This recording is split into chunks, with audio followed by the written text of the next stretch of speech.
자, 1절을 보시면 이 사건은 언제 일어났습니까? 오순절날 일어났습니다. 12사도와 120명의 제자들이 다 같이 한 곳에 모여 있을 때 성령 강림 사건이 일어납니다. 자, 이 오순절은 유대인의 명절인데 77절이라고도 하고 맥추절이라고도 합니다. 이 순이라는 말은 이제 우리가 사실 익숙한 말입니다. 초순, 중순, 하순. 그래서 10일을 뜻합니다. 10일. 그럼 오순이니까 50일이죠. 6월절로부터 50일째 되는 절개라는 뜻입니다. 오순절은. 그리고 77절이라고도 한다고 했죠. 7 곱하기 7은 49일. 그래서 역시 50일 후. 오순절과 비슷합니다. 그리고 이제 맥추절이라고 하는 이유는 보리의 첫 추수가 이제 시작되는 절기이기 때문에 맥추절이라고 합니다. 예수님께서 6월절에 십자가에 죽으시고 부활하셨습니다. 그리고 부활하신 후에 40일 동안 제자들에게 나타나시고 부활의 증거를 보여주셨다고 했고 하나님 나라의 일을 말씀하셨습니다. 성령님의 강림을 기다리라고 성령을 주실 것을 약속하셨습니다. 바로 그 약속이 오순절에 성취되었습니다. 예수님께서 6월절 이후에 이제 40일 동안 제자들과 함께 하시다가 승천하셨죠. 그리고 오순절은 얼마 후? 50일 후. 그러니까 한 10일 이내 정도로 제자들이 이제 기다리면서 성령을 기다리면서 기도한 겁니다. 네, 성령님의 강림은 창세기 6장에서 육체를 떠난 성령님이 다시 돌아오시는 역사적인 사건이므로 다양한 신비 현상이 나타납니다. 하늘로부터 급하고 강한 바람 소리가 들렸다 했습니다. 그러니까 바람 소리가 막 휘쉬 하고 굉장히 강력한 바람이 부는 것 같았나 봅니다. 이제 이 성화는 급하고 강한 바람 같은 성령을 표현한 성화입니다. 바람이라는 단어는 성경에서 이제 호흡, 숨이라는 단어와 똑같은 단어를 씁니다. 그리고 뜻은 생기, 생명이라는 뜻을 또 가지고 있습니다. 똑같은 단어를 씁니다. 창세기 2장 7절에서 여호와 하나님이 땅의 흙으로 사람을 지으시고 생기를 그 코에 불어넣으시니 사람이 생명이 되니라. 이 말씀에서 하나님이 불어넣으신 생기, 성령, 숨, 다 똑같은 말입니다. 성령 강림으로 이런 태초의 생명이 회복되었습니다. 죽은 영혼이 살아났고 이제는 다시 죽음이 없고 영생을 얻게 된 것입니다. 두 번째 현상은 불의 혀입니다. 불은 더러운 것을 태우는 것, 즉 정화를 의미합니다. 그래서 제자들 안에 있는 죄를 태워버렸고 절망, 허무와 같은 악한 것들을 태워버렸습니다. 그리고 열정과 활기에 불을 불어넣었습니다. 그리고 이제 혀의 모양이었다고 했습니다. 이것은 언어를 의미합니다.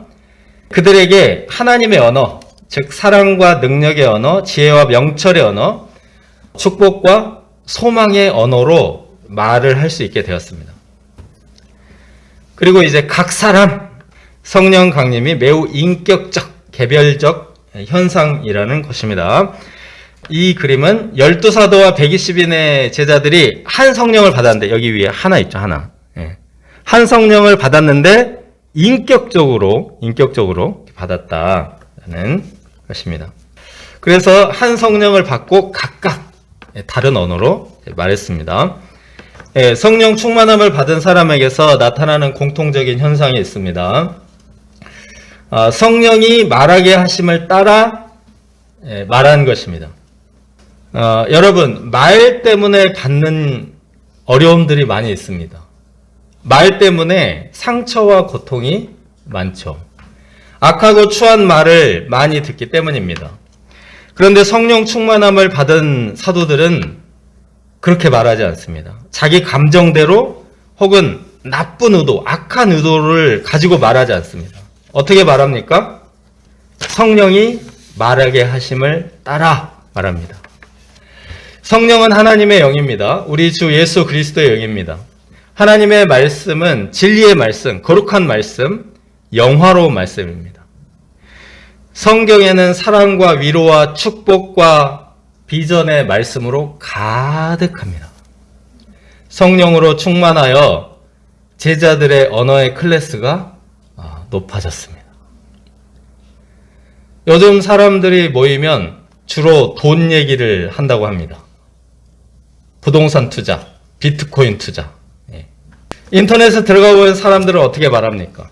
어떤 정보들이 돌아다닙니까? 비방, 모욕, 조롱, 악담이 너무나 많습니다. 아무리 봐도 이건 인간으로서 하는 말들은 아닌 것 같습니다. 악령의 조종을 받고 말하는 것처럼 들립니다. 우리가 공기 오염, 물 오염 문제 이런 거 심각하게 생각합니다. 일본 후쿠시마 방사능 유출 때문에 바다가 오염되어서 생선 수입이 금지가 되고 있죠. 우리는 환경 오염, 물 오염, 대기 오염 굉장히 심각하게 생각합니다. 그러나 이런 오염보다 심각한 오염은 무엇입니까? 언어와 문화의 오염입니다. 환경 오염, 우리 육신 고통하게 하고 병들게 하지만 언어와 문화의 오염은 우리의 마음과 영혼을 추하고 악하게 만듭니다. 하나님께서 우리에게 불의 혀 같은 성령을 부으셔서 오염된 언어를 태우시고 언어를 정화하십니다. 우리도 과거에는 더럽고 누추한 말을 하였으나 이제는 성령이 말하게 하심을 따라 거룩하고 아름다운 언어, 위로하고 격려하고 살리는 생명의 언어를 사용하게 되었습니다. 우리가 성령 충만에 힘쓰므로 이 시대에 오염되지 않고 오염된 세상을 정화하며 언어와 문화의 클래스를 높이는 자들이 되기를 기도합니다. 둘째, 예언하고 환상을 보고 꿈을 꾸리라. 5절에서 21절입니다. 자, 이 지도를 한번 보십시오. 여기를 지금 거론하고 있습니다. 이렇게 많은 지역. 그 역사가 요세푸스가 기록한 바에 따르면은 10만 명에서 20만 명까지 모였다고 합니다. 그 5절을 보시면 그들은 천하 각국으로부터 왔는데 제자들이 각각 자신들의 언어로 말했다는 겁니다. 즉 외국어로 말하는 것을 듣게 된 것입니다. 영어로는 speak in other languages, speak in different languages 이렇게도 하고요. speak with other tongues 이렇게 외국어라고 전부 번역을 하고 있습니다. 이것은 이제 표준어와 사투리 정도의 차이가 아니라 완전한 다른 언어, 외국어들을 말합니다. 제자들은 대부분 당시 낙후되었던 갈릴리 지역 시골 사람들입니다. 보라, 이 말하는 사람들이 다 갈릴리 사람이 아니냐. 이 사람들이 외국에 나갈 이유가 없기 때문에 외국어를 배울 이유도 없습니다. 요즘처럼 외국어 학원도 있는 것도 아니고요.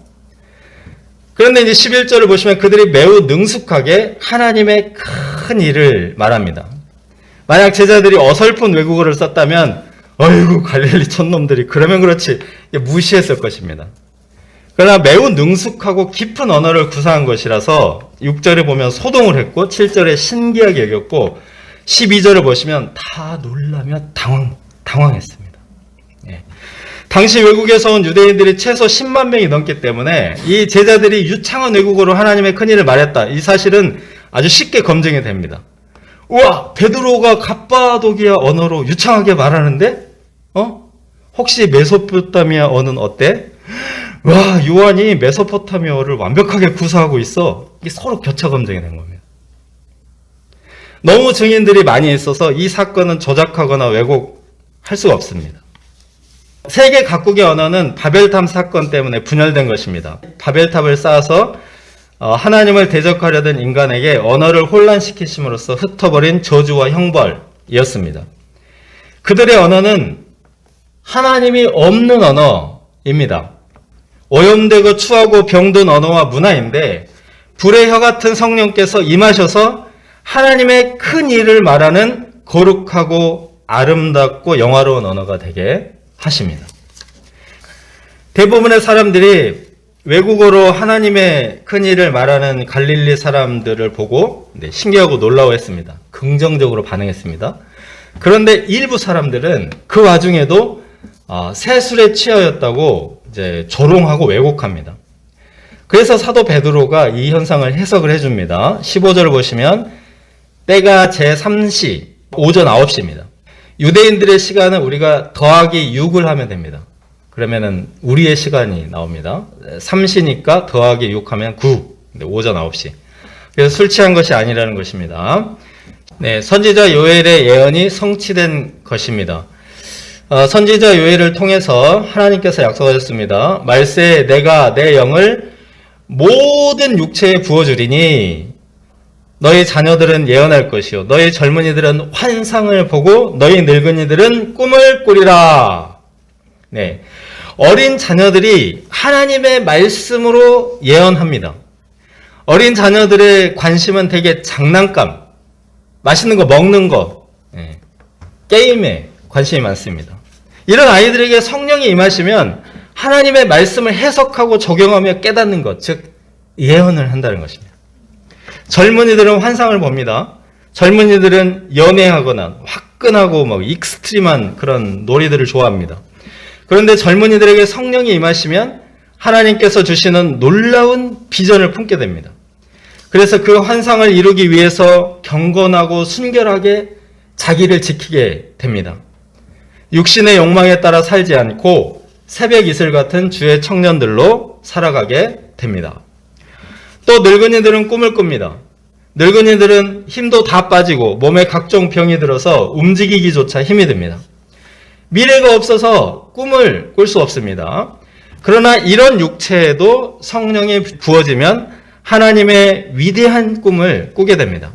성경을 보면 80세 늙은이 모세가 이스라엘 백성들을 출애굽시켜 가나안 땅으로 인도하는 꿈을 꾸었습니다. 85세의 그 갈렙이 이 산지를 내게 주소서, 이 개척의 꿈을 꾸었습니다. 내가 내 영을 모든 육체에 부어주리니, 어떤 육체입니까? 공부를 잘하는 육체, 재능과 은사가 많은 육체가 아닙니다. 모든 육체입니다. 인종이나 민족이나 인간적인 조건 없습니다. 멸시받던 갈릴리, 비린내 풍기던 고기잡이 어부들의 육체에도 부어주셨습니다.